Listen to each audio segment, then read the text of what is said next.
তার যে প্ল্যান, যে I have a plan or we have a plan, সেই প্ল্যানের সঙ্গে যারা একমত হন এটাকে এগিয়ে নিতে, শুধু তাদেরকে নিয়ে তিনি সরকার গঠন করবেন। বিএনপি প্রধান দল, বিএনপির সঙ্গে যারা একমত পোষণ করবে রাষ্ট্র পরিচালনা এবং তার প্ল্যান বাস্তবায়নে, তাদের নিয়ে ঐক্যমত্য সরকার হবে।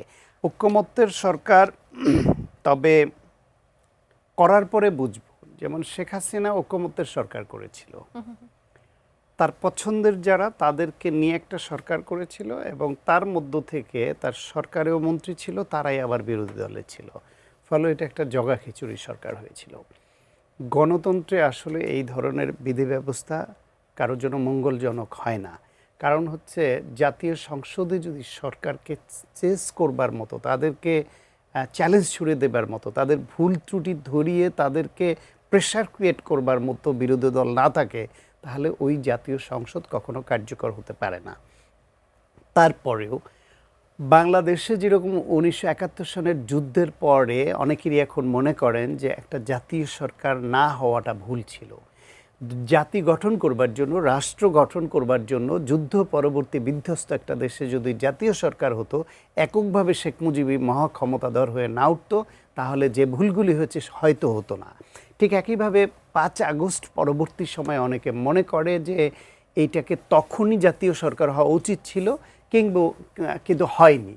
কিন্তু এখন একটা নির্বাচনের মাধ্যমে যদি সব পক্ষ এক হয়ে এটাকে কোনো সংসদে বিরোধী দল রাখতে হবে বা বিরোধী পক্ষ থাকতে হবে, এটা না করে যদি সবাই মিলে যে নির্বাচিত জাতীয় সরকার হয়, নির্বাচনের পরে নির্বাচনটা যদি ওই কাজে ব্যবহার করে যে কারা কত শতাংশ বা কত আসন পেয়েছে তার ভিত্তিতে মন্ত্রী পরিষদে জায়গা পাওয়া বা গুরুত্বপূর্ণ পদ পাওয়া, এই একটা ফর্মুলা নিয়ে যদি জাতীয় সরকার গঠন করে, সে যেই আলোচনাটা সম্ভবত জামাতের পক্ষ থেকে তুলেছে।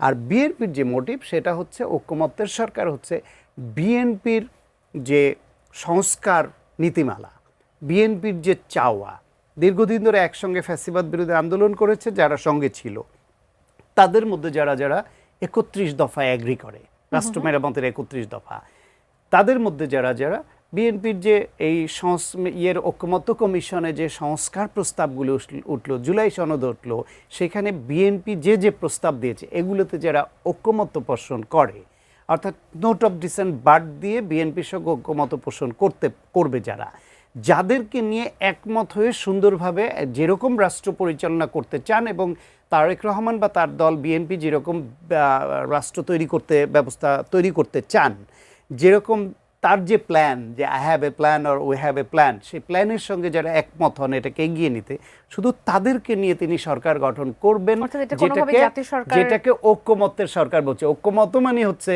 বিএনপি প্রধান দল, বিএনপির সঙ্গে যারা একমত পোষণ করবে রাষ্ট্র পরিচালনা এবং তার প্ল্যান বাস্তবায়নে, তাদের নিয়ে ঐক্যমত্য সরকার হবে। আর জামাতের প্রস্তাবনা ভিন্ন। তবে নির্বাচনের ফলাফলের উপর অনেকটা নির্ভর করবে। যদি দেখা যায় বিএনপি খুব মেজরিটি সংখ্যক আসন খুব এমনভাবে পায় যে তারা নিজেরাই 2/3 অথবা সরকার গঠনে সক্ষম, তাদের যে সঙ্গের যে জোট সঙ্গী যারা তাদের নিয়ে, তাহলে জামায়াতের এই আবেদন নিবেদন খুব বেশি কাজে নাও আসতে পারে, অথবা বিএনপির যে মত সেই মতে ঐক্যমত্য পোষণ করে জামাত যদি আসে তাহলে একটা হতে পারে। সেক্ষেত্রে কি হবে শান্ত ভাই? সেক্ষেত্রে কি হবে যদি ধরেন যে জামাত ঐক্যমত্যে যদি আসে, তাহলে আবার বিরোধী পক্ষের কি হবে? বিরোধী পক্ষ ছাড়া একটা রাষ্ট্র, মানে সেটা তো শুরুতেই আমি বলেছি যে সেটা খুব ভালো কার্যকর সংসদ হয় না। কিন্তু যদি উল্টাটা হয়, আবার এরকম হয় যে বিএনপি যেরকম আমরা ধারণা করছি, জনগণ ভোট না দেওয়া পর্যন্ত তো আমরা সবই স্পেকুলেশন, যে বিএনপি খুব কনফিডেন্টলি আছে যে আমরা 2/3 মেজরিটি পাবো, এই পাবো ওই পাবো। আবার জামাত নীরবে কাজ করে যাচ্ছে, যে জামাতকে ইয়াং জেনারেশন ধর্মভিত্তিক রাজনীতি পছন্দ করতো না, সেখানে ছাত্র সংসদগুলো নির্বাচন দেখলে বোঝা যাবে যে জামাত সেইভাবে কতখানি ম্যাসিভলি ঢুকে পড়েছে। নারীদের ব্রেন ওয়াশ করবার জন্য প্রান্তিক জনগোষ্ঠীর নারীদের মধ্যে নানান সুবিধা এবং ধর্মের অপব্যাখ্যা দিয়ে প্রলুব্ধ করে যেভাবে নারীদের মধ্যে তারা অনেকখানি ঢুকে পড়েছে।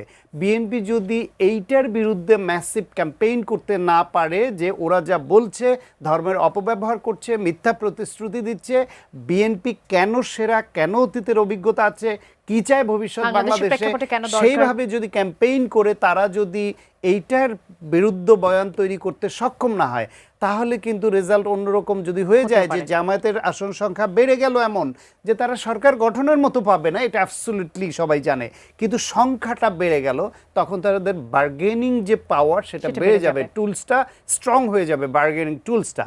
তখন হয়তো এখন বিএনপি যত শক্তভাবে বলছে আমরা ঐকমত্যের সরকার গঠন করব, তখন যদি দেখে যে জামায়াত ইসলাম বেশি আসন নিয়ে, এনসিপি নিয়ে শক্ত অবস্থান নিয়ে মাঠে থাকবে এবং ওই সরকারকে ডিস্টার্ব করবে, তখন রিথিঙ্কিং তাদের করতে হতেও পারে। তৈরি সুতরাং হতে পারে। নির্বাচনের রেজাল্টের উপর অনেক অনেকখানি কিছু নির্ভর depend করবে করবে। এই দুজন দর্শক আছে আলোচনা শান্ত ভাই। কোন গোলে পৌঁছায়। একদম।